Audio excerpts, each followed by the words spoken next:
Think for a moment about those times you've been listening to something. Maybe it's a lecture, a new podcast, or even just trying to follow a movie, and you feel like you're missing pieces of the puzzle. Often, that feeling boils down to one key thing: vocabulary. And that's exactly what we're diving deep into today. That's right. We've been exploring a really useful document called Vocabulary Expansion for Listening for IELTS Preparation. Right. And even if the IELTS isn't specifically on your radar. Exactly.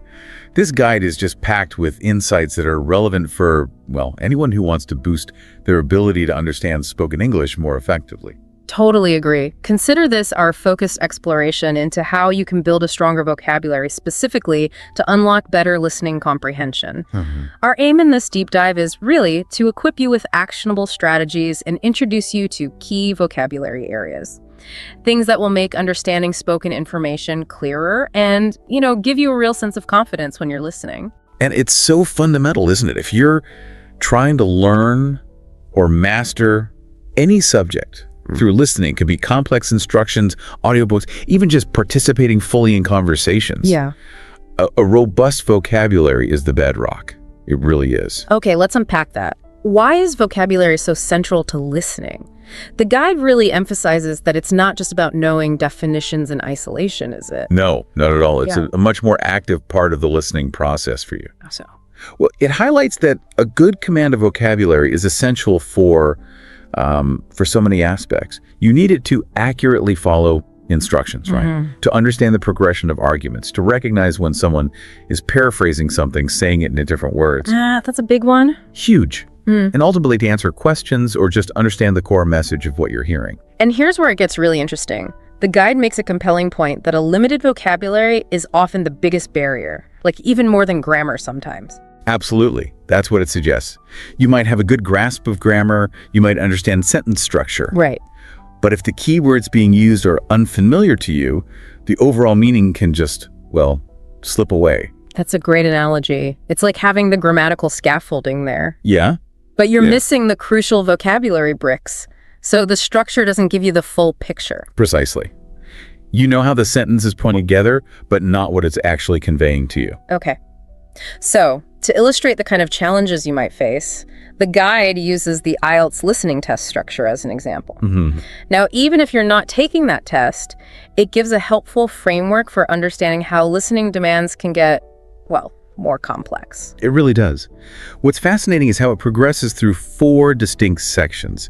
Each tests different aspects of comprehension. Okay, walk us through that briefly. Sure. Section 1 is usually a social conversation, pretty everyday stuff like booking tickets. Right, really. Section 2 is often a social monologue, maybe someone describing local facility, something like that. Still fairly straightforward. Generally, yeah.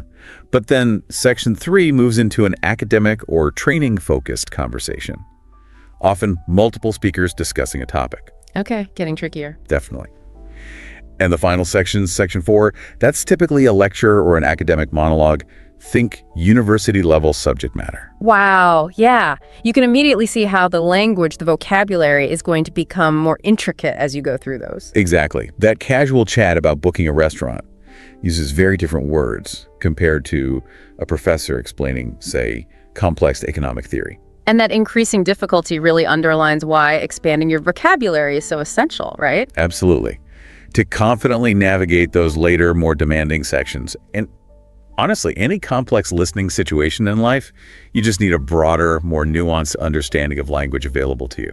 Okay, so the guide breaks down the specific types of vocabulary that are most important for effective listening. It identifies 3 key categories. What should we be focusing on? Right. It pinpoints 3 crucial pillars for your listening comprehension: academic vocabulary, conversational vocabulary, and instructional vocabulary. All right, let's take a closer look at each. First up, academic vocabulary. What kind of words are we talking about here? Well, like the name suggests, these are words common in formal academic settings, lectures, research papers, scholarly discussions. Okay. The guide gives some good examples like significant, meaning important, fluctuate, which means to change or vary. Right. Hypothesis, idea you test through research. Got it. And evaluate, meaning to judge or calculate something's value. Yeah, these aren't words you'd likely drop into a casual chat with friends. Probably not. So why is recognizing this type of vocabulary so vital for understanding more formal spoken stuff? because these words often carry, well, significant meaning. They represent key concepts within academic fields. If you miss a word like hypothesis in a lecture, You miss the point. you could totally miss the foundation of the research being discussed, yeah. Yeah. Understanding these terms lets you follow more complex ideas and arguments in those formal settings. That makes perfect sense. Okay, second category. Conversational vocabulary. This sounds like the everyday language we hear all the time. Exactly. This is about understanding the natural flow of spoken English in informal situations. Casual expressions, relaxed tone, and those little filler phrases people use. Like what?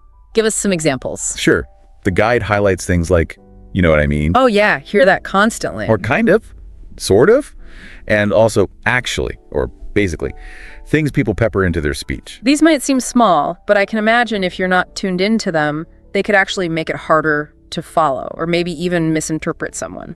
Absolutely. These phrases often contribute to the rhythm, the naturalness of speech. Understanding that kind of might signal uncertainty, right, or that actually might introduce a slight correction or a new angle that helps you grasp the speaker's intended meaning and the overall tone much better. Okay. And the third category you mentioned was instructional vocabulary. This sounds critical in tests, but probably applies elsewhere too. Oh, absolutely critical. Instructional vocabulary is simply the words used in instructions, test papers, guidelines, someone giving you directions. Like what kind of phrases? The guide points out key ones like no more than 2 words. Ah, the classic constraint. Exactly. Or choose the correct letter and write the word tests you here. Very specific commands. You can immediately see how misunderstanding those could directly impact your outcome, whatever you're doing. Totally. If you miss the no more than 2 words bit, you might write a perfectly correct answer but still lose points because you went over the limit. Ouch. So paying close attention to these seemingly small instructional words makes a huge difference in accurately doing what's asked. It's about understanding the rules of the game, basically. Okay, so we understand the types of vocabulary that matter. Now, how do we actually build this vocabulary effectively? The guide lays out some actionable techniques. Yes, and these are strategies anyone can weave into their learning routine. First one, contextual learning. Meaning learning new words within full sentences, not just memorizing isolated definitions. Understand the meaning and the usage. Okay, the guide gives an example. The river has fluctuated considerably due to seasonal changes. How does learning fluctuated that way help more? Well, you don't just learn it means changed. You see how it's used describing a specific kind of change over time, influenced by something else. Okay. It gives you a much richer understanding of the word and how you might actually hear it used. Got it. Much deeper than just fluctuate. Change. Okay, next technique. Audio shadowing. Sounds active. What's involved? It is active.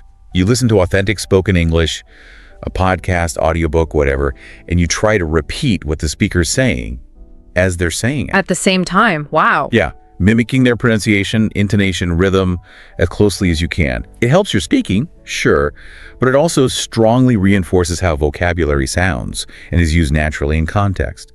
Great for listening recall. So you're not just passively hearing, you're actively engaging your voice and brain to process and reproduce it. Precisely. That active participation helps your brain internalize the sounds, the flow, the word combinations.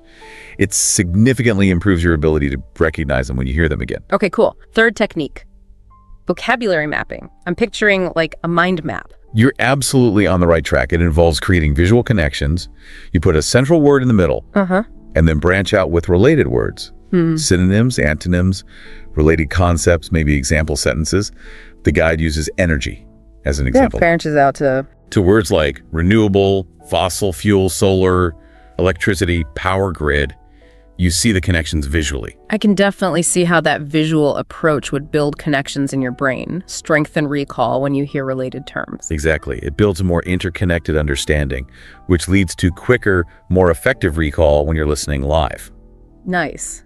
The guide also mentions spaced repetition. We've heard of this for other learning, right? How does it apply here? Yes, a well-known technique. You review vocabulary at increasing intervals over time. The idea is to catch the word just as you're about to forget it. Pushing it into long-term memory. Right. And there are great digital tools for this, apps like Anki or Quizlet. They use algorithms to automate the scheduling, showing you words at the optimal time for review.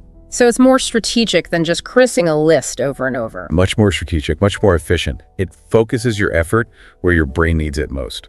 Makes sense. And the final technique mentioned is dictation and transcription practice. Sounds like it forces you to really focus. It really does.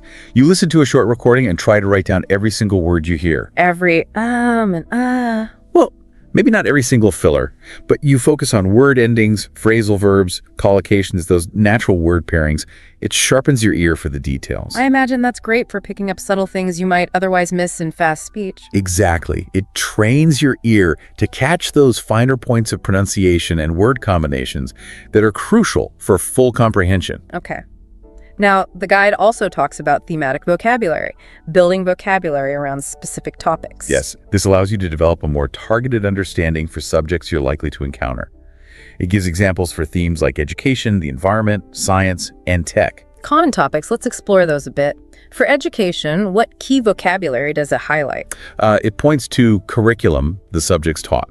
Example, the school is updating its science curriculum. Right. Also, tuition, the fee paid for instruction, like tuition fees have increased significantly. And assessment, evaluating knowledge. Example, final assessment will be based on attendance and a project. So if you're listening to discussions about schools, uni costs, how students are graded, these words are likely to pop up. Precisely. Knowing them really helps you follow along. What about the environment? Key terms there. It highlights sustainable, meaning something can be maintained without harming the environment long term. Example, sustainable farming reduces environmental harm. Important concept. Very. And also pollution, the introduction of harmful substances, like air pollution is worse during the winter. Again, with environmental issues being so prevalent, understanding these is crucial for following news or discussions. Absolutely. Climate change reports, lectures on biodiversity, these are fundamental. And finally, science and technology. Key words there include innovation, a new idea or method. Example, this innovation reduced manufacturing costs by 30%. And data, facts, and stats collected for analysis. Example, the data shows a clear upward trend. Yeah, with science and tech always moving, you'll hear these a lot, especially in more formal contexts. Exactly. Understanding them lets you engage much more effectively with discussions about discoveries or new tech. The guide also touches on navigating trickier parts of spoken English. Phrasal verbs, idioms, collocations, these can definitely be confusing. Oh, they certainly can be. Phrasal verbs like turn up for arrive or give up come across. Their meaning often isn't obvious from the parts. Right, and idioms. Idioms like in hot water, meaning in trouble, or hit the books, meaning study, on the same page, meaning agree. You can't figure those out word by word. And collocations, those word pairings. Yeah, like make a decision, not do a decision, or heavy rain, not strong rain. Recognizing these natural pairs helps you anticipate and understand better. So understanding all these nuances, phrasal verbs, idioms, collocations is key for really getting informal spoken English and sounding natural yourself. Absolutely. When you hear someone turn up late or say they need to hit the books, familiarity is everything. Now, another really important point the guide makes is about paraphrasing and synonyms, recognizing that speakers often don't use the exact words you might expect. Yes. This is such a crucial skill. In real speech, and especially in tests, you hear synonyms and rephrased ideas way more often than exact repetitions from, say, a written question. The guide gives a clear example. Question: what is the main benefit of this device? Audio. Its biggest advantage is how user-friendly it is. Break down the synonyms there. Sure. So benefit in the question becomes advantage in the audio. Okay. Main becomes biggest. Right. And user-friendly is essentially expressed as easy to use. Being able to connect those related meanings, benefit, advantage, main, biggest is vital. So it's not just about dictionary definitions, it's about being flexible and recognizing concepts expressed differently. Precisely. It requires active listening. You're constantly looking for different ways the speaker might be phrasing the information you need. Okay, so we're working on building vocabulary, getting better at recognizing, paraphrasing. How do we make this new vocabulary actually stick? The guide offers retention tips. Yes, practical things you can do. One is reviewing new words just before sleep, and again right after waking up. Apparently that helps consolidate memory. Interesting. What else? Actively using the new words in your own speech.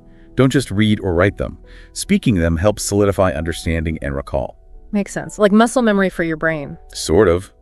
Also, keeping a vocabulary journal, noting the word, definition, example sentence, maybe where you heard it, great for review. And surprisingly effective. Try teaching the new words to someone else. Explaining it reinforces your own understanding powerfully. Those are all really actionable steps. Now, for ongoing improvement, the guide also lists some resources. It does. For test prep, it mentions specific IELTS podcasts like the British Council IELTS podcast, IELTS Energy, and YouTube channels like IELTS Liz, E2 IELTS. But useful even if not taking the test. Often, yes. They contain general language learning content too. Yeah. But for broader development. Yeah. It recommends apps like Anki, Quizlet, BBC Learning English for interactive practice, engaging with news sites. BBC, The Guardian, NPR exposes you to real-world vocabulary in context. Good variety. And even watching Netflix shows with English subtitles on. Seeing the words while hearing them spoken can be very effective for vocabulary expansion. That's a nice mix. Something for everyone there. Okay. Towards the end, the guide includes a section on more advanced vocabulary. Let's touch on a few that could really elevate understanding. Absolutely. These often appear in more complex discussions. Take alleviate.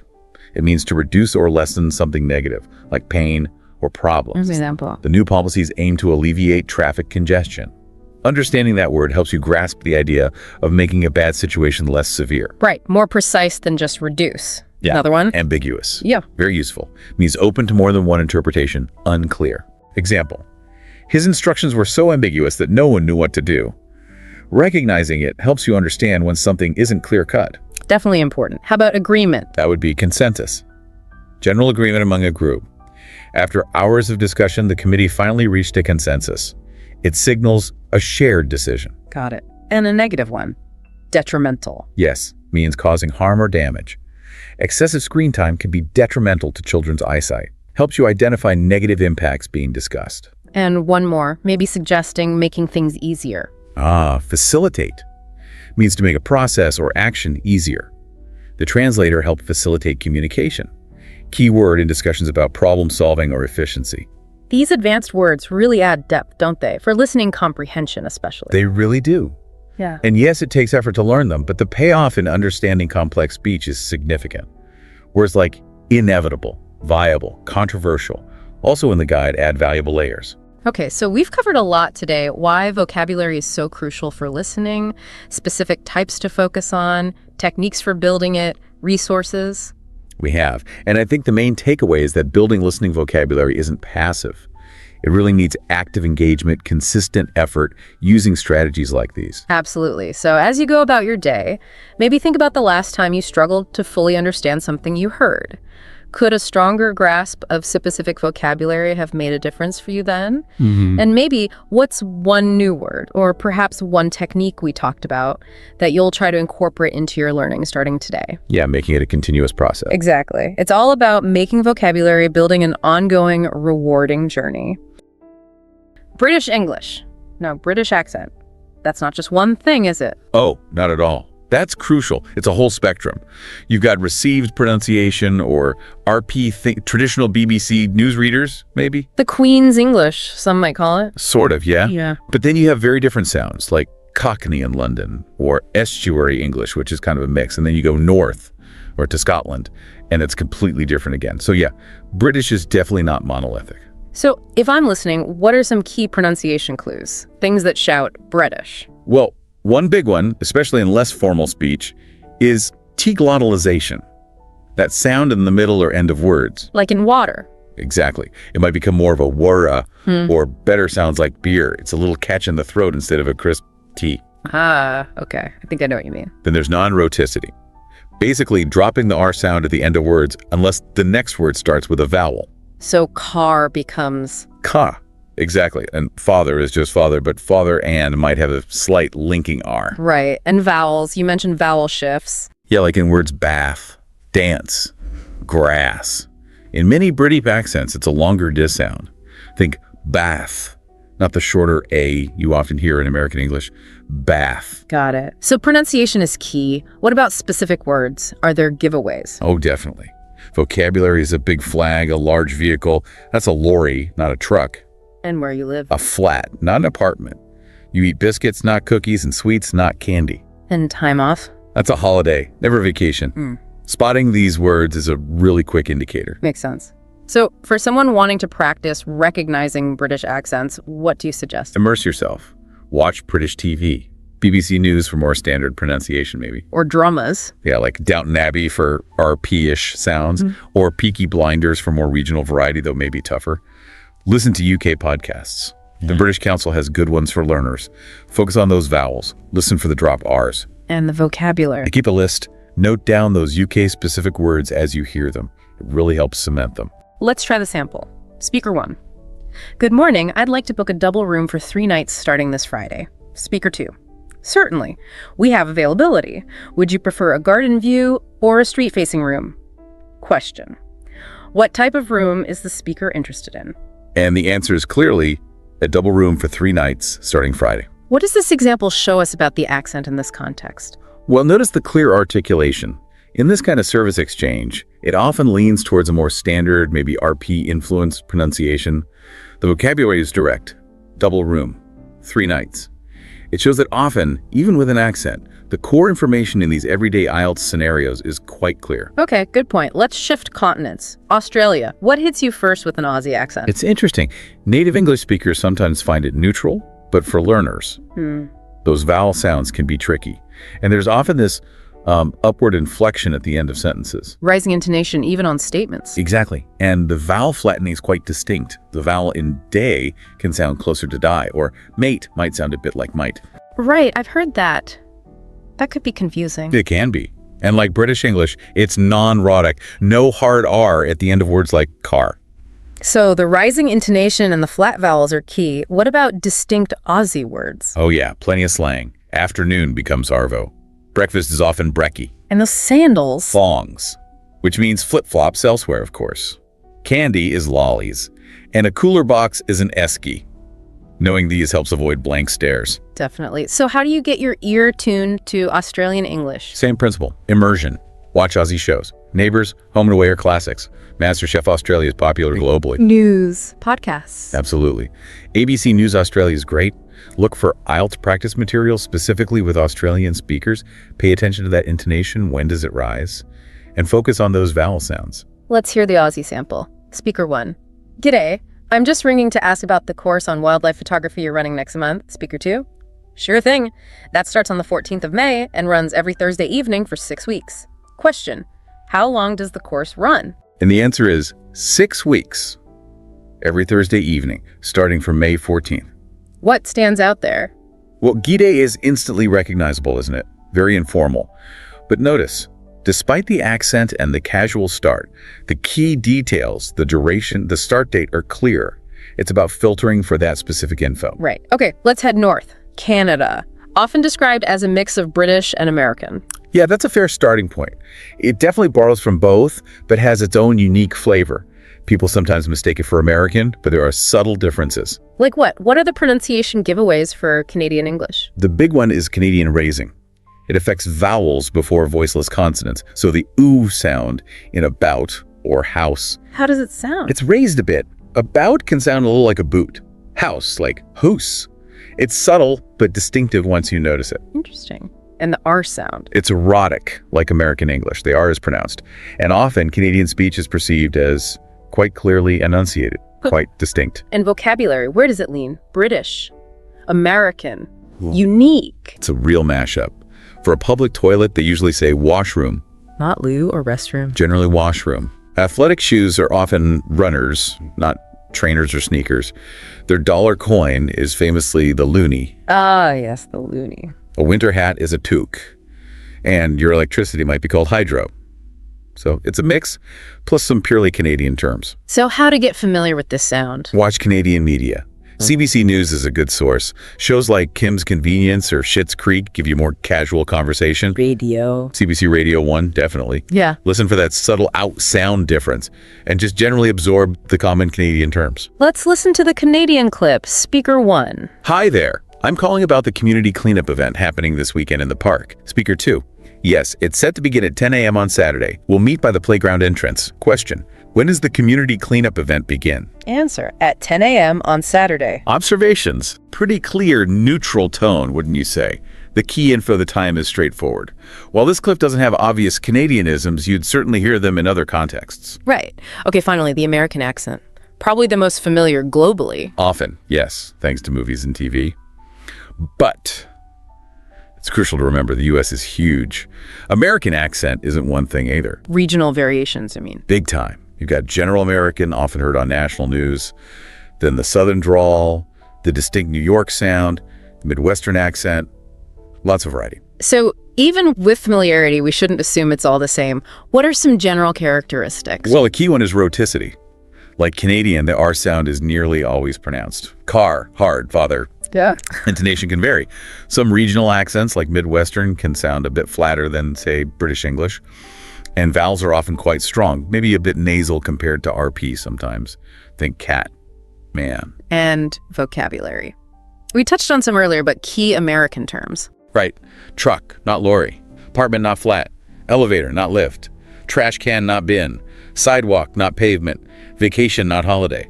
Knowing these pairs is super useful.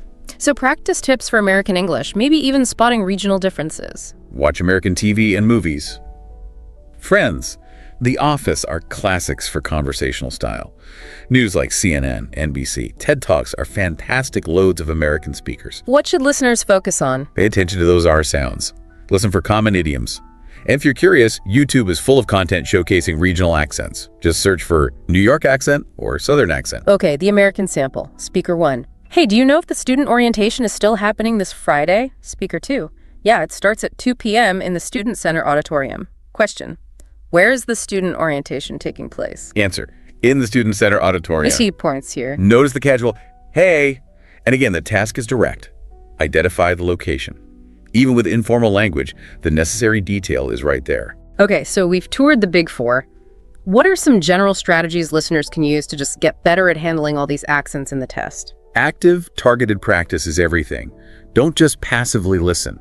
Try short daily clips of each accent. First goal. Just identify it. British, Aussie, Canadian, American. Before even worrying about the content. Exactly. Train your ear for the overall sound first. Then try mimicking short phrases. It really helps connect the sound to how it feels to say it. And when you're actually listening in the test or practicing, any specific techniques? Focus hard on keywords. Nouns, verbs, adjectives carrying the main meaning. Listen especially for numbers, dates, times, and signal words, however. Firstly, in contrast, they guide you. What about shadowing? Oh, shadowing is brilliant. Repeating what you hear almost immediately. It forces you to catch the rhythm, the intonation, not just words. And use transcripts with audio sometimes to link sound and spelling, but don't rely on them forever. Good point. And note-taking is vital in IELTS listening. How do accents affect that? You need speed. Develop abbreviations, symbols that work for you. Leave space.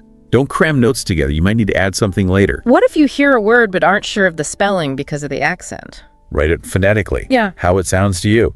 Don't get stuck on perfect spelling. Getting something down is better than nothing. Right. Now, what about common mistakes people make with accents? How can we avoid them? A big one is mishearing similar sounding words. Think can versus can't. The vowel sound differs subtly across accents. Or minimal pairs like ship and sheep. Practice these specific sound contrasts. Makes sense. What else? Accent bias. Expecting only, say, British English, then getting thrown by an Australian speaker. The fix. Deliberate exposure. Make sure your practice includes all four regularly. Rotate them. And intonation. We talked about the Aussie rising tone. Yes. Misinterpreting intonation is common. Thinking a statement is a question or missing sarcasm or emphasis. Again, shadowing helps train your ear for these rises and falls, the musicality of the accent. And the danger of always using subtitles or transcripts. It becomes a crutch. You must practice listening without visual aids. Start short, maybe 30 seconds, then build up. Train your ear to do the work on its own. Okay, let's quickly map this onto the IELTS test structure. 4 sections. Where do these accents typically pop up? Okay, section 1. Usually an everyday chat, 2 speakers. Could be any accent, but British and Australian are pretty common here. Section 2. A monologue, social context, often British, Australian, or Canadian. Section 3 is the academic discussion, right? Yes, usually 2 to 4 speakers.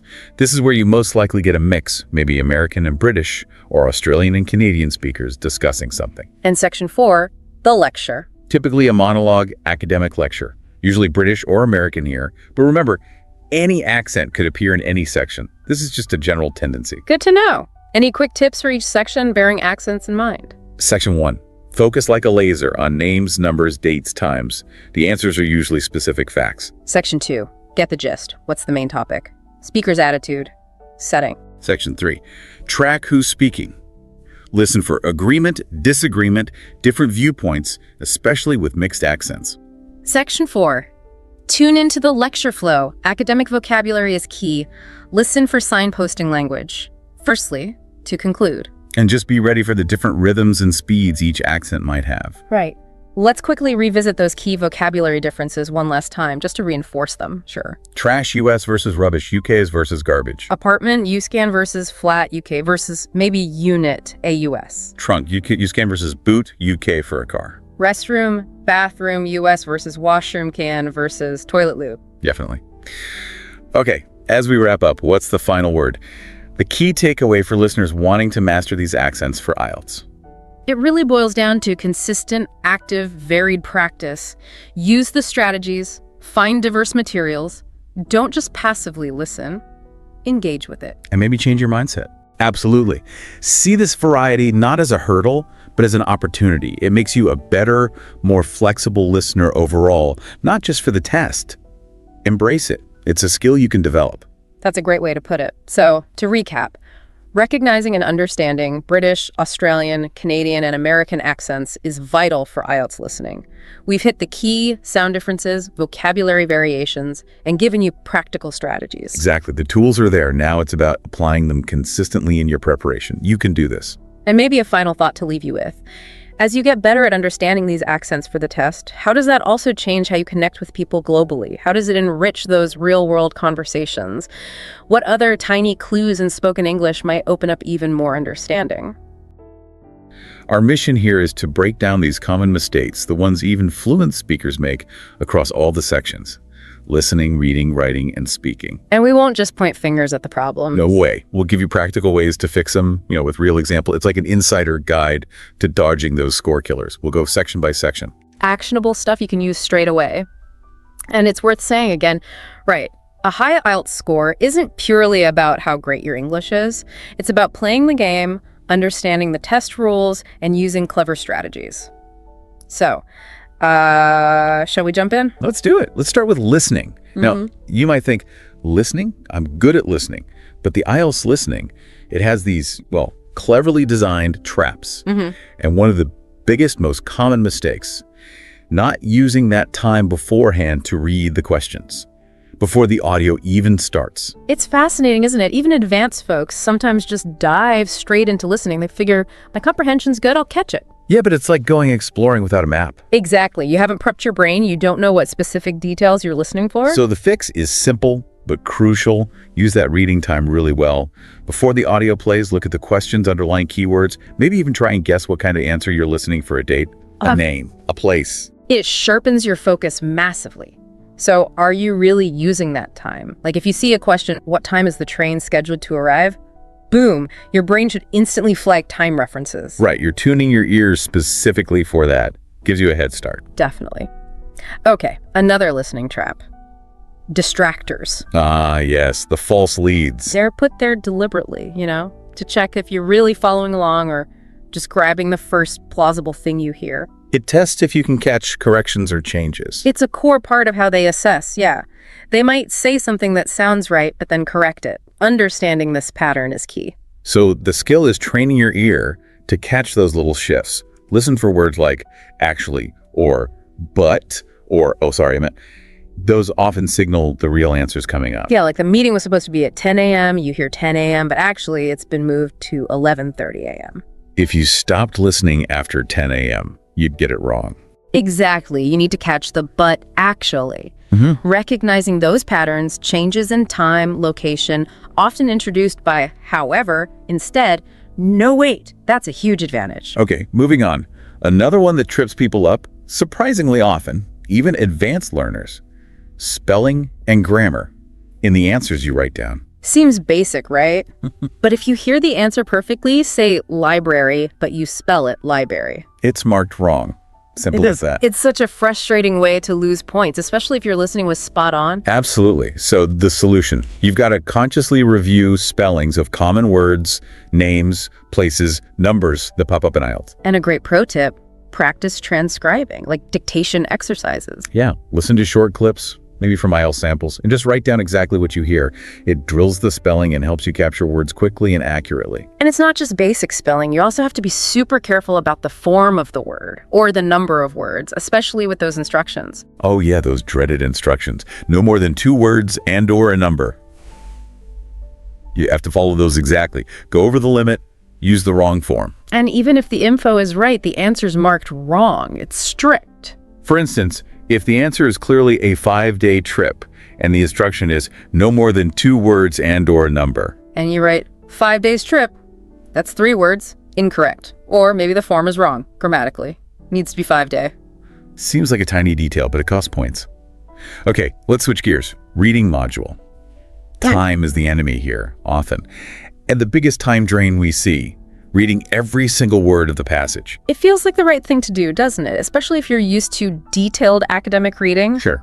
But in IELTS reading, with the clock ticking, it's not efficient. You'll run out of time, guaranteed. So you need techniques. Skimming and scanning. That's the mantra. Skim first, get the gist, the overall structure, then look at the questions and scan the text specifically for the keywords or information related to that question. It helps you find the relevant bits much faster. If the question asks about, say, a specific year or a scientist's name, You scan for that year, that name. You don't need to read every sentence leading up to it. It's targeted searching. Saves so much time. definitely. Now, another reading hurdle. Those true, false not given questions. People get really mixed up with these. They do, and it requires real precision. You have to base your answer only on what's in the text. Not your own knowledge, not what seems logical, just the text. Let's break it down. True means the statement matches the text directly. Explicitly stated. False means the statement contradicts the text. The text says the opposite. Directly contradicts, yeah. And not given. This is the tricky one. It means the information just isn't there, you can't confirm it, and you can't deny it based only on the passage. You can infer. If the passage says the museum opens at 9 a.m. on weekends, and the statement is the museum opens at 9 a.m. every day. That's false, because the passage specifies weekends, contradicting every day. Exactly. If the statement was the museum closes at 5 p.m., and the passage doesn't mention closing time. Not given. Simple as that, but easy to overthink. Very easy. Okay, next point for reading. Synonyms and paraphrasing. This is huge. Absolutely essential. IELTS almost never uses the exact same words in the question and the passage. They test your vocabulary range. It's a core design feature. They want to see if you understand the meaning, even when it's dressed up in different words. If you only scan for exact matches, You'll miss a lot of answers. It's not just about knowing words, it's about recognizing concepts phrased differently. So you've got to actively train yourself to spot these, expand your vocabulary, sure, but also practice seeing how ideas are rephrased. Look for different grammatical structures conveying the same thing. Like, the question might ask about the causes of language extinction. And the passage might talk about how minority languages are dying out due to lack of use. You need to connect extinction with dying out. Or causes with due to. Seeing those links is crucial. Look for things like verbs changed to nouns or adjectives to adverbs, common paraphrasing tricks. Right. And one last con. Reading point sounds simple, but happens all the time. Messing up when you transfer your answers to the answer sheet. The pressure gets to you. Rushing at the end. It's easy to misspell something, go over the word limit, or even just write the answer in the wrong numbered box. Nightmare. Such easily avoidable lost marks. The fix. Discipline. Leave a few minutes at the very end just for checking the transfer. Spelling's correct. Word limits obeyed. Answers in the right boxes. Double check everything. Meticulously, it's worth it. Okay, shall we move on to writing? Often the biggest mountain to climb for high scores. Definitely a common struggle. And a major mistake here is not actually answering all parts of the question. Task achievement, right. It's a key scoring criterion. If the prompt asks you to do 3 things and you only do 2. Your score is capped instantly, no matter how beautiful your English is. So you have to break down the prompt carefully. If it says, discuss both views and give your opinion, you absolutely must discuss view A, discuss view B, and state and justify your own opinion. All 3 parts need to be clear. No shortcuts. Another weak spot we see, even in good writers. Weak thesis statements and topic sentences. These are like the skeleton of your essay, aren't they? They hold it together, give it structure and flow. A good thesis statement, usually in the intro, tells the reader exactly what your essay will argue or cover. It's the roadmap. And strong topic sentences at the start of each body paragraph signal the main point of that paragraph. They make it coherent, easy to follow. But what makes a thesis strong for IELTS? It's not just stating the topic, is it? No, exactly. It needs to present your actual position or the main argument you're going to develop in relation to the question. So instead of just saying this essay is about the pros and cons of tourism, a better thesis might be, While tourism can bring economic benefits, its negative environmental and cultural impacts often outweigh the advantages, suggesting a need for stricter regulation. C. Takes a clear stance. Got it. Clear position. Okay, vocabulary. A classic issue is repetition. Yep. Affects your lexical resource score, even if your grammar's perfect, using important 10 times. Makes the writing feel flat, less sophisticated, limits your score. So the solution is active paraphrasing and using synonyms. Build your vocabulary actively. Instead of just important, think. Significant, crucial, vital, essential. Exactly. Or for problem, try. Issue, challenge, drawback, difficulty, concern. Having those alternatives ready makes a big difference. It does. Now, interestingly, sometimes advanced learners go too far the other way. They try too hard to sound academic. Right, using overly complex sentences or too much passive voice. And the risk there is that the writing becomes unclear, maybe even grammatically messy, while showing grammatical range is good. Clarity is king. You need a mix of sentence structures, simple and complex, but the priority is always clear communication. Don't sacrifice clarity for complexity. Well said. And finally, for writing, time management. Huge issue. Especially the balance between task 1 and task 2. People often spend way too long on task 1, maybe because it seems more concrete, describing a graph or chart. But task 2 is worth double the marks. You need more time for it. The standard advice is solid, roughly 20 minutes for task 1, 40 minutes for task 2. And crucially, plan first. Just a few minutes outlining your main points for each task before you start writing properly. Saves you time in the long run, stops you from waffling, keeps it structured. Vital. Okay, let's tackle the speaking module. Pitfall number 1, memorized answers. Oh, examiners can spot these a mile off. They sound unnatural, robotic. It completely defeats the purpose, which is to show you can communicate spontaneously. Exactly. So don't memorize scripts. Practice talking about common topics, sure, but improvise your actual answers. Sound like you're actually thinking and talking. Instead of some stiff opening like, regarding the question of my preferred leisure activities. Try something natural like, oh, that's a good question. Well, when I have free time, I really enjoy. More conversational. Much better. Mistake number 2, short, underdeveloped answers, especially in parts 2 and 3. Yeah, just giving one-word answers or really brief sentences. It doesn't give the examiner much to assess you on. Right. You're not showing off your fluency, your vocabulary range, your ability to link ideas. All crucial for the score.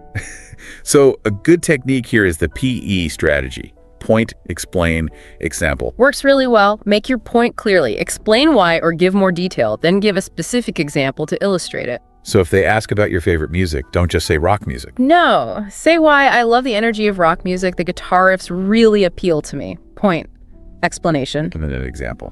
For instance, I went to see Band Name live last year, and the atmosphere was just incredible. Point, explain, example, much fuller answer. Makes sense. Okay, next, pronunciation and intonation. This can really affect how clear you are, even if your grammar and vocab are strong. If the examiner struggles to understand you because of pronunciation issues or flat, unnatural intonation, your score will suffer. Communication breaks down. So how to improve? Recording yourself is brilliant. Listen back critically. Are you stressing the right words? Is your intonation going up and down naturally? Use online tools too, maybe. Definitely. Like Youglish, where you can hear words used in context by native speakers. Or Forvo, for individual word pronunciation. Great resources. Good tips. Another speaking habit to watch. Overuse of fillers. We all use fillers sometimes. It's natural. But too many of them really break up the flow, don't they? Makes you sound hesitant, less fluent. Exactly. So the trick is to try and replace those empty fillers with slightly more meaningful thinking phrases. Like what? Like, that's an interesting point, let me think. Or, well, off the top of my head, I'd say. Or, I haven't really considered that before, but perhaps. Gives you a moment to think without just saying, Buys you time more elegantly. Okay, and one last speaking point. Sometimes advanced learners hold back on using complex grammar. Maybe they play it safe, afraid of making mistakes. Could be. But the examiners want to see a range. If you only use simple sentences and basic tenses, you won't score highly on grammatical range and accuracy. So don't be afraid to try. Use conditionals where appropriate. If I had more time, I would. Use comparatives. It's much harder then. Use relative clauses, the person who helped me. Show off what you can do. Within reason, naturally fitting the conversation. Of course, don't force it unnaturally. Okay, so we've covered the 4 modules. What about general mistakes, things that apply across the board? Good point. The first one seems blindingly obvious, but it happens. Ignoring instructions. Basic, but critical. Word limits, answer formats like writing in capitals when required time limits for sections. You have to read and follow the instructions precisely. Overlooking these details can cost easy marks. Always read the instructions first. Always. Second, big general error, not practicing under proper exam conditions. Huge difference between knowing English and performing under pressure, right? Absolutely. Doing practice exercises casually is one thing. Doing a full timed mock test, simulating the real exam environment, that's totally different. It builds stamina, shows you how to manage time under stress. So you need to do full-time practice tests. Use official materials. Get used to the pressure. Essential preparation. Linked to that is poor time allocation across the whole test. Yeah, getting bogged down in one tough reading passage and running out of time for the rest. Or spending 30 minutes on writing task 1 and only 30 on task 2. Bad strategy. You need a plan for how you'll roughly divide your time and try to stick to it. Be disciplined across all modules. And the final general mistake, not reviewing your work. Leaving early or just sitting there when time isn't up yet. Use every last second. Go back over your answers in listening and reading. Check spelling, grammar, silly mistakes. Proofread your writing tasks. Look for errors, awkward phrasing. Those few minutes of checking can catch errors and bump up your score. Never waste review time. Definitely not. So let's try and pull this all together. What are the big takeaways? Oh, well, getting that band 8 or 9, even if your English is strong, it's really about understanding the test, its format, its quirks. And practice needs to be targeted. Focus on your weak spots. Simulate exam conditions regularly. Use a good range of vocabulary and grammar, but keep it clear. Be concise, but also develop your points properly, especially in writing and speaking. And maybe think about our 3P strategy. Plan, practice, polish. Good one. Plan your answers, especially for writing and speaking part 2. Practice consistently under timed conditions. And polish your work review, check for errors, refine. Plan, practice, polish. Simple but effective. And if people want more resources. All lots out there. The official Cambridge IELTS practice books are gold standard. IELTS Liz on YouTube is fantastic. The British Council has a good prep app. And there are great resources focusing specifically on, say, IELTS Advantage writing techniques. Loads to explore. So the final thought perhaps is, remember, the IELTS tests how you perform under pressure just as much as it tests your English level. True. It's about bringing it all together on the day. Exactly. And knowing these common mistakes, being aware of these pitfalls, and actively working to avoid them through smart practice, that's what can really push you over the line to that band 8 or higher. So maybe take a moment after this to think. Which of these potential traps feel most relevant to my preparation? Where do I need to focus? Welcome to the deep dive. So, you're in that final 30-day stretch, really aiming to nail the IELTS listening test. Yeah, targeting those high band scores, 7, 8, maybe even a 9. That's the goal for a lot of serious learners. Exactly. And we've got this pretty detailed 30-day plan someone shared. We're going to break it down. Think of this as your focused strategy session. Right. And looking at this plan, it's clear it's not just, endless practice tests. It's more holistic than that. Totally. It covers daily activities, vocabulary, accents, mock tests, even conversation practice. It's quite comprehensive. So our mission today basically is to pull out the really impactful stuff from this plan. Yep. Give you a head start, some actionable steps you can use right now, no matter where you are in your prep. Sound good? Sounds great. Let's dive in. Week 1 seems to be all about building strong foundations. It is. The plan stresses understanding the test structure first. You got to know the battlefield, right? Makes sense. So what does that involve? 4 parts. Exactly. Part 1, that's usually your everyday social chat. 2 people. Okay, like booking a hotel or something? Could be, yeah. Then part 2 is a monologue. Think like a tour guide giving info, or maybe someone explaining something non-academic. Right, one person speaking. Then part 3 gets academic. It's usually a discussion, maybe 2 or 3 students, or a student and tutor talking about research or assignments. More complex. And finally, part 4 is a full academic lecture. Just one speaker going in depth on a topic. Got it.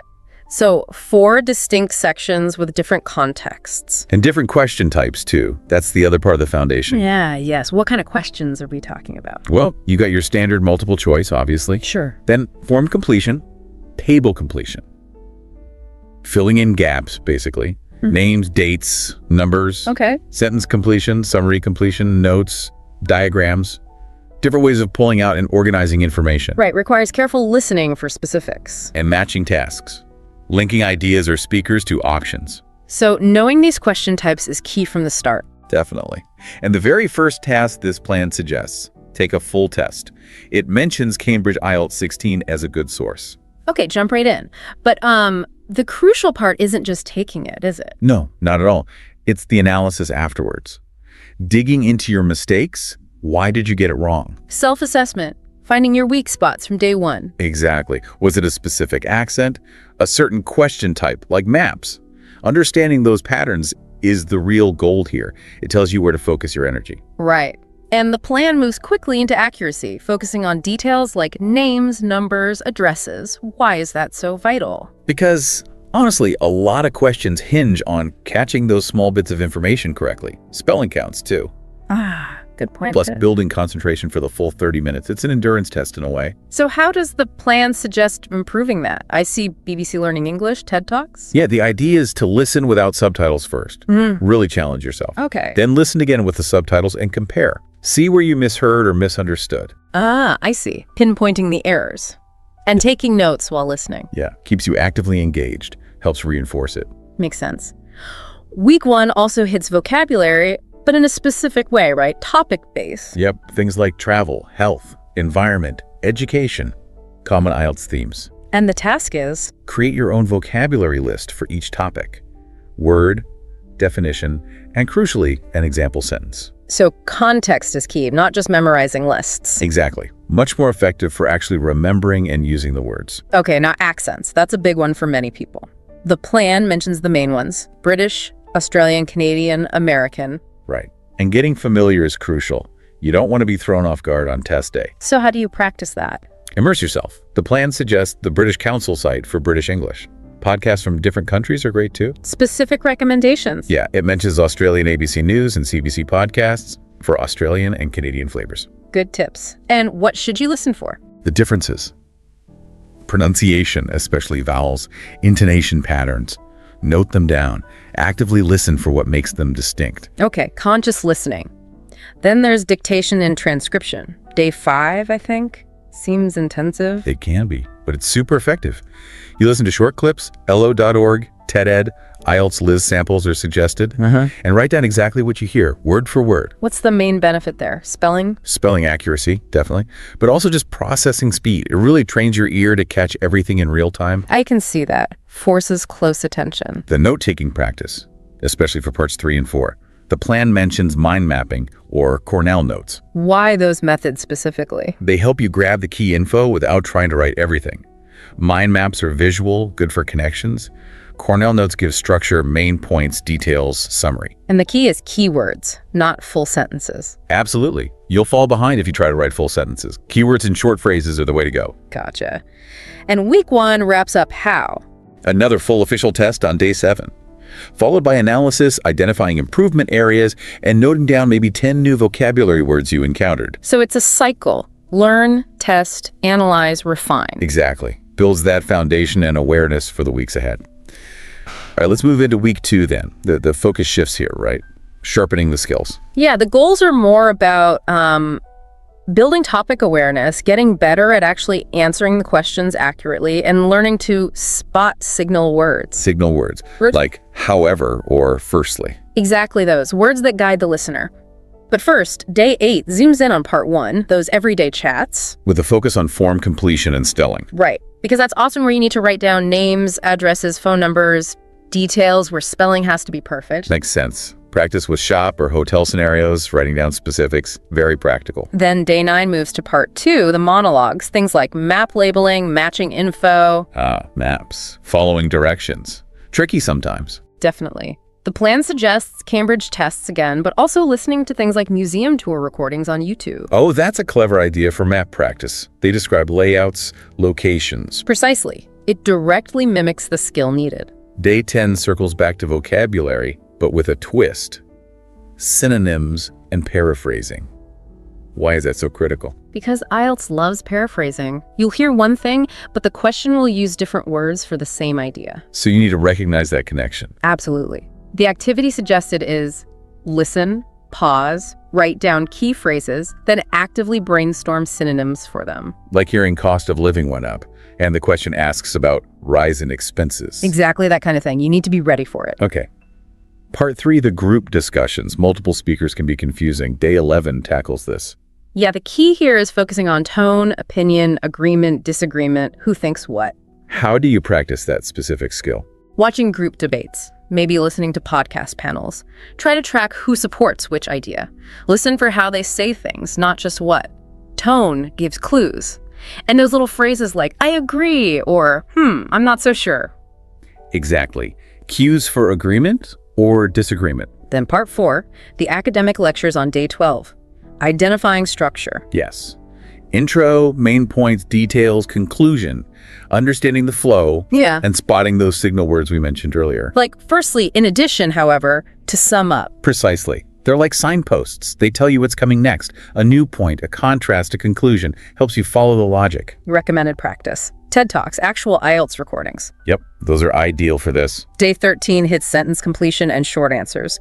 The focus is on being concise, right? 1 to 3 words usually. And accurate. Spelling, grammar gotta be right. Extracting specific facts. Okay.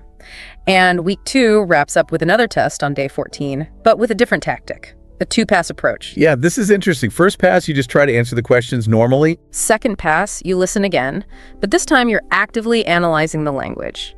Looking for paraphrasing, identifying synonyms used. So a deeper dive into how the information is presented. Exactly. It really reinforces that skill of recognizing different ways of saying the same thing. Very valuable. Okay, week 3 feels like we're moving into advanced practice now, refining things. That's the idea. Minimizing mistakes, fine-tuning strategies, and building test stamina. Right, endurance. Day 15 kicks off with timed practice sessions, simulating the real deal. Yeah, and crucially, minimizing distractions and using the official answer sheet, getting used to transferring answers under pressure. Conditioning yourself. Makes sense. Day 16 is back to vocab, but focusing on high-frequency academic words. Yeah, about 50 topic-specific ones. And again, not just learning definitions, writing your own sentences, using flashcard tools like Quizlet or Anki for active recall. Active learning, not passive. Much more effective. Then day 17 has this listen plus speak plus summarize activity using TED Talks or podcasts. How does that work? You listen, then immediately try to give a 2-minute spoken summary without looking at notes. Oh, wow. That sounds challenging but useful. It really is. Builds listening memory, comprehension, and speaking fluency all at once, forces you to process and retain. I like that. Day 18 addresses the psychological side test, anxiety, focus. Yeah. Mindfulness or breathing exercises. Yeah, practicing ways to stay calm and focused for the whole 30+ minutes. It's often overlooked, but can make a real difference. Training your mind like a muscle. Absolutely. Then day 19 is error log day. This sounds really important. I'd be so too. You go back through all your past mistakes from practice tests. And log them, like in a spreadsheet. Exactly. Categorize them. Question type, topic, what the mistake was, and importantly, what the correct strategy should have been. That forces you to really think about why you made the error. Metacognition. Precisely. You spot patterns, target weaknesses much more effectively. It's powerful stuff. Day 20 introduces rapid response training. Short clips, like 20, 30 seconds. Yeah, and the goal is just to write the main gist in 1 or 2 sentences. Quickly grasp the core message. Training you to filter information quickly. Exactly. Essential skill. And week 3 finishes with another full mock test on day 21. Focus on speed, accuracy, real conditions. Followed by reviewing all the incorrect answers again. Understanding the why. That consistent cycle. Simulate, analyze, adjust. That's how you improve. Okay, week 4. The final stretch. Real-world prep, final boost. Yeah, refining timing, accuracy, boosting confidence, getting totally test ready. Day 22 is strategy day, revisiting everything. Pretty much. Go over your strategies for each part. The plan suggests making a little cheat sheet T formats, traps to avoid, time tips. A quick reference guide for the final days. Good idea. Then day 23, an accent mix test. deliberately mixing British, Australian, Canadian, American accents in one test. Testing that accent flexibility you've been building. Exactly. Can you handle the mix under pressure? Day 24 is a mental endurance challenge, listening to 3 sections back to back. Oh! Yeah, it's about practicing staying focused for that extended period, fighting off mental fatigue, just like in the real test. Building that mental muscle.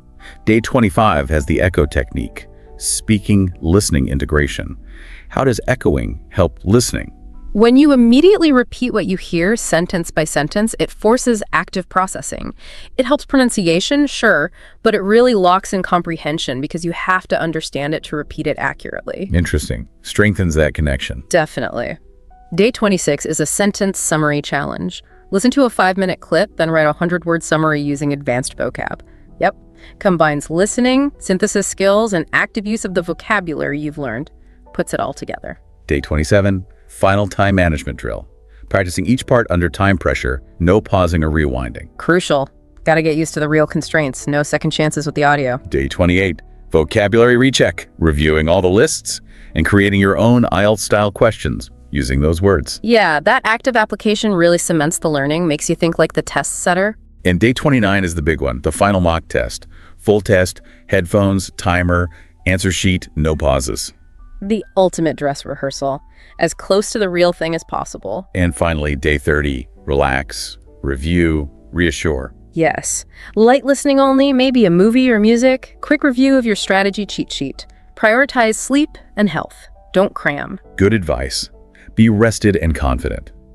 Now, the plan also had a bonus section on advanced vocabulary. Words like allocate, inevitable, tentative, reinforce in the long run. Right, with definitions and examples. Why are words like these important? Well, they often pop up in parts 3 and 4, the academic sections. Understanding them can really make a difference in comprehending those more complex discussions and lectures. So recognizing them is key for those higher level sections. Definitely. And there was another bonus, a practice conversation. University course registration. Yeah, with the dialogue and comprehension questions. How does that help? It's perfect practice for part 1, that everyday transactional conversation style. Let's quickly run through it. Speaker A wants to register for psychology. Right. Speaker B asks for the student ID. Which is 789214. Yep. Then B offers Monday, Thursday at 10 a.m. But Thursday clashes for student A. So B offers an alternative, Tuesday, Friday at 2 p.m. And student A says, perfect, I'll go with that. Exactly. And the questions check. What course? Psychology. ID 789214. Why not Thursday? Clash. Alternative. Tuesday free 2 p.m. Final choice. Tuesday free schedule. See, practicing that kind of exchange directly trains you to pick out and remember those key details. Names, numbers, times, reasons, decisions, skills you absolutely need for part 1. So looking back at this whole 30-day plan, it's incredibly structured. It's really about active work, not just passive listening. Absolutely. Analysis, strategy, targeted practice across everything: structure, questions, accents, vocab, stamina. It really drives home that this final month isn't just cramming, it's strategic refinement. Finding weaknesses, building endurance, making sure practice is intentional. So here's something for you, the listener, to think about. Reflecting on everything we've just unpacked from this plan. What specific part, what technique really jumps out at you for your current preparation stage? Is it the error logging, the accent practice, the 2-pass listening? And maybe more importantly, how can you take just one new thing from this discussion and start using it, like today or tomorrow? Yeah, think beyond just doing more mock tests. Which underlying skill or targeted method could give you that edge? What's the one small change you can make right now for a noticeable improvement? Food for thought.